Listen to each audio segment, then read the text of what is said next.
Hello, thank you for coming in. My name is Hennessy's. I'm a social work intern. I know that we spoke a little bit on the phone, but tell me a little bit about yourself and why you're here today. Hi, my name is Kayla. I'm here because I have been self-harming, and I was kind of hoping that maybe I could find a way to be better with myself and not engage in these things or negative thought processes anymore. And I was kind of hoping that I could just find the help that I need. Okay, yeah. No, thank you for sharing that with me. And you mentioned that you would cut. So can you tell me a little bit about when that started? Yes, so currently I am in the 10th grade. Um, and I think that maybe before the physical act of actually engaging in self-harm, I would have premeditated thoughts about what that would feel like. And in some ways I feel like those thoughts began very early on, maybe since the 4th grade.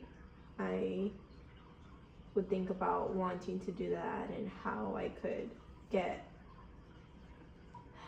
maybe some form of release from it, or where I could go get such objects to do this with, or what things I could find around the house that could help me. Um, and those thoughts, I think, started in the 4th grade. Mm-hmm. Maybe around 5th or 6th grade, I can't really remember, was the first time that I actually physically hurt myself. Mm-hmm. And where on your body would you, um, do the cutting? Well, at first I knew that people who did this, a lot of people knew that they did because they did it on their arms. And I think I didn't want to be part of that. I didn't want people to know yet. So I would do it on my legs, Mm-hmm. on the top part of my legs, because nobody would be able to see it. Mm-hmm. And it was better that way. But then I think that in some way I wanted people to see, and I felt like maybe that could help me to stop. I felt like if I kept doing it on my legs, I would never get to a point of wanting to feel better. So I started to do it on my arms. Maybe in the 8th grade, I would do it on my wrist and more visible areas. And honestly, sometimes I would hope that people would see it so that maybe I could get that shame. I knew that my friends would talk about people who did it, and would talk about what that looked like, and would talk about their arms, and that was a topic for them, and they would talk badly about them. And I wanted that. I wanted to feel embarrassed, and I wanted someone to say that they were noticing, so that maybe I could feel that it was time to stop that. Okay. Yeah, thank you for sharing that. And have you ever had those thoughts of suicide or tried to complete suicide? I know you were talking about some self-harming behaviors. I think that I've had the thoughts, yes, of what life would be like if I could go to sleep. I never wake up. Mm-hmm. I think that sometimes those thoughts feel good, and I don't know if I could do it, but I know that I think about it a lot. And I know that when I do think about it, it seems like a possibility, and it seems like something that could be an answer. And I think I'm scared of that. Okay. I think I'm scared that I'm at that point, so I'm hoping that I could find help here. All right, thank you. Yeah. And can you tell me a little bit about school? How is school going? Is there anything that bothers you at school? I think that when you're someone who is very sad, it's very hard to make friends.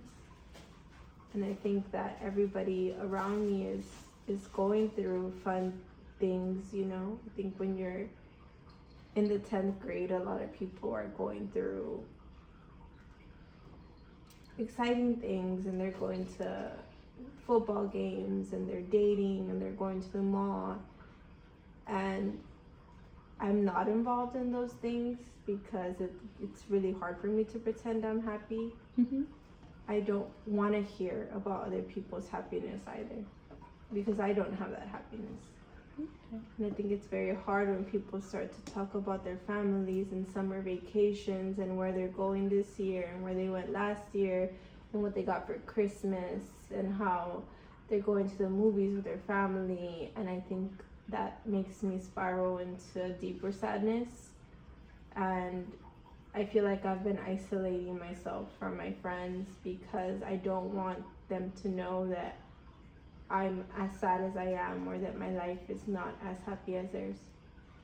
Okay, thank you. Can you tell me some of your strengths, some strengths that you feel, things that are good, that you're good at? I do like to play the guitar. Okay. Anything else that you like to do? I guess I like to listen to music. I think that sometimes I wish that I could be the musician and that I could be in a space where I was happy and excited to share my music. I do think that I'm pretty good at the guitar, and I like it, but I think I'm scared to put myself out there, and I'm scared of rejection. So for now, it's something that I like to do, but that I don't like to let anyone know that I'm doing. Thank you.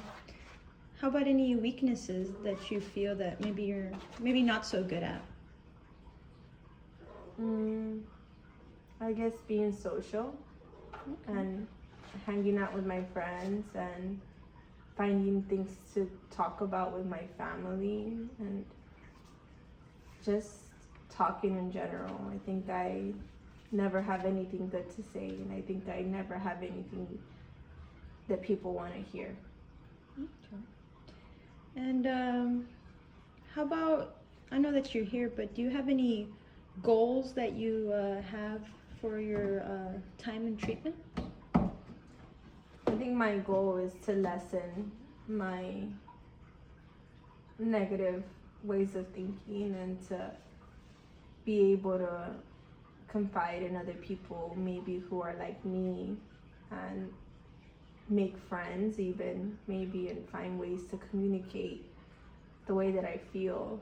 I think is my main goal, being able to talk about things, being able to share my feelings with other people so that I don't feel so isolated all the time.